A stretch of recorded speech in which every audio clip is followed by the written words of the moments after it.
The year 2020 is just around the corner, plus Breyer's 70th anniversary, and I thought it would be fun to take a look back at the Breyer molds that have come out this past decade from 2010 to 2019. For this video, we'll only be focusing on traditional scale models, not other scales or individual models, because that would just be too much to go through. I will also not be counting if a mold came out with a different variation, like a different mane and tail. In these past 10 years, Breyer has come out with 34 traditional molds. That's a crazy amount of new molds, and I apologize if I miscount that number, but I'm pretty sure it's 34. That is the most new molds in 10 years that has been done in Breyer's history, with the decade prior of 2000 to 2009 being a very close contender of 33 new molds.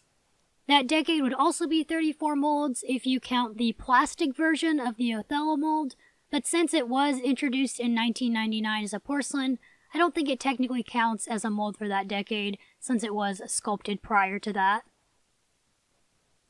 34 new traditional molds for the 2010s decade. That is just crazy. The first 2 years were fairly slow for this decade for new molds, with only one new mold coming out each year. In 2010, the Esprit mold was released for the 2010 World Equestrian Games. The following year, 2011, the Weather Girl or Trotting Arabian mold was released for the 2011 and final Treasure Hunt series. 2012 is a big important year for Breyer because that is the year that the Premier Club began, which means this year and every year after it has at least 3 new traditional molds because of the Premier Collection. The first mold in the series is Destato, followed by the Marwari, and Brishan, or the Gypsy Vanner.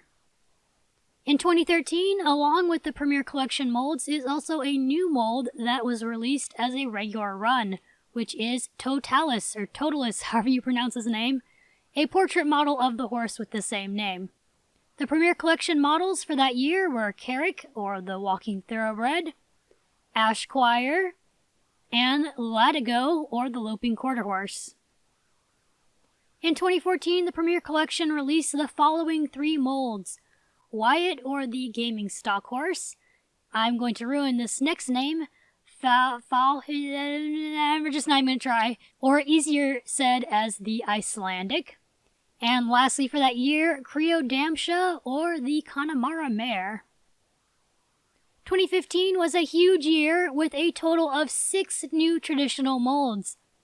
There were 2 molds released as regular runs, which are the portrait model Vallegro, and then a regular run Fell Pony.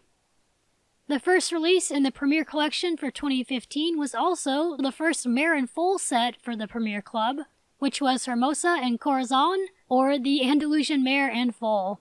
The second release was Bobby Joe, aka the Working Cow Horse, and then lastly, Forever Siege, or the Mustang Mare. In 2016, a new mold was created for Breyer Fest 2016, which is Imperador das Aguas, JM, or the Mangalarga Marchador. I'm really sorry, I'm probably messing these names up. In 2016, the Premier Club released the molds Geronimo, followed by Shenandoah, and then lastly, Yasmin, or the Shagia Arabian mold. A new, more cartoony mold was released in 2017, which is Boomerang for the Netflix series Spirit Riding Free.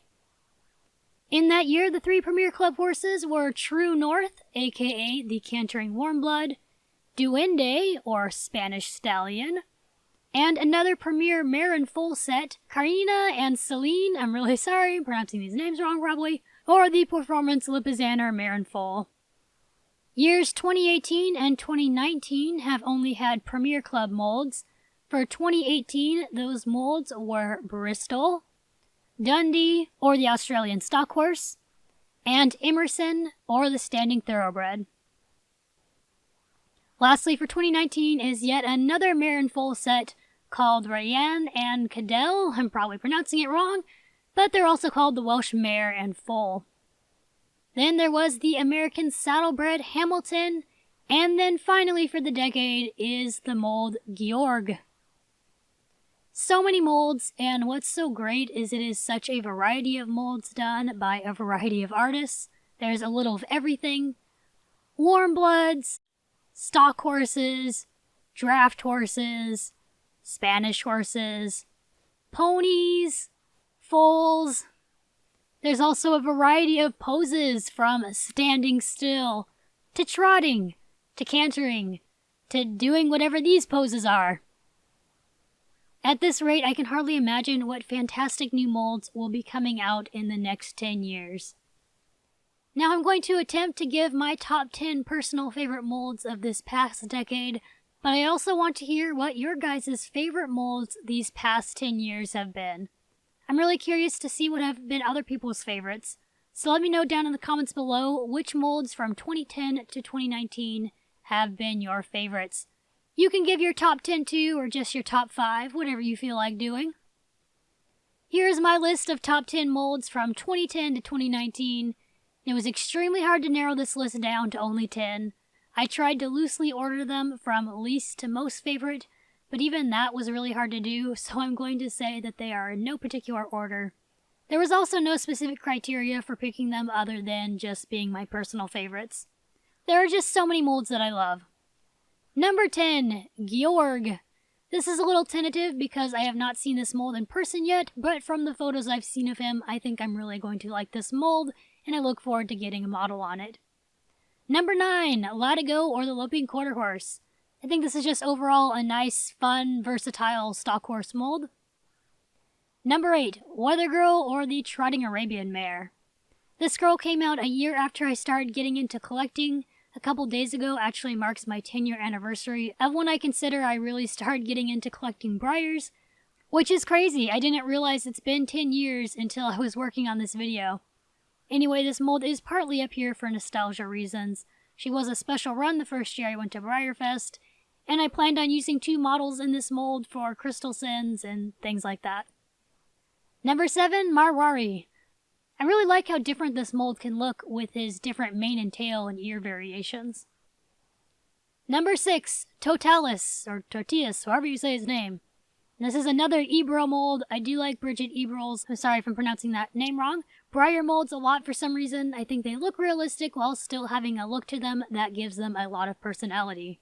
Totalis' pose is really fun, even though he doesn't stand well, and I just love the look of his eyes. They look very expressive. Number 5 is Dundee, or the Australian Stock Horse. He's just a fun, dynamic stock horse, and I don't have too much more to say on him besides that. Number 4, Shenandoah, one of the most gorgeous draft horses Breyer has produced. Just overall a beautiful mold. Number 3, Emerson, or the Standing Thoroughbred.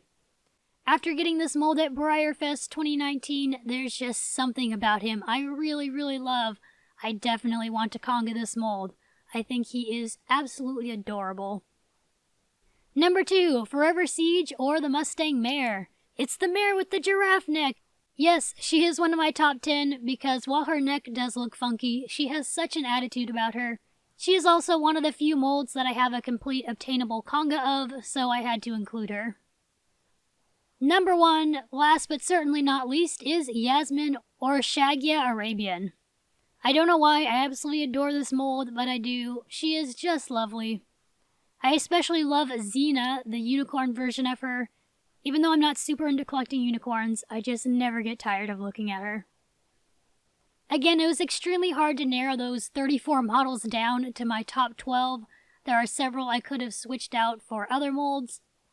I've really loved almost all of the molds that have come out these past 10 years, so it's very, very hard to pick favorites. Don't forget to let me know in the comments what your favorite Breyer Traditional molds from this past decade have been. I hope you have a wonderful new year, and I will see you in the next video. Bye everyone!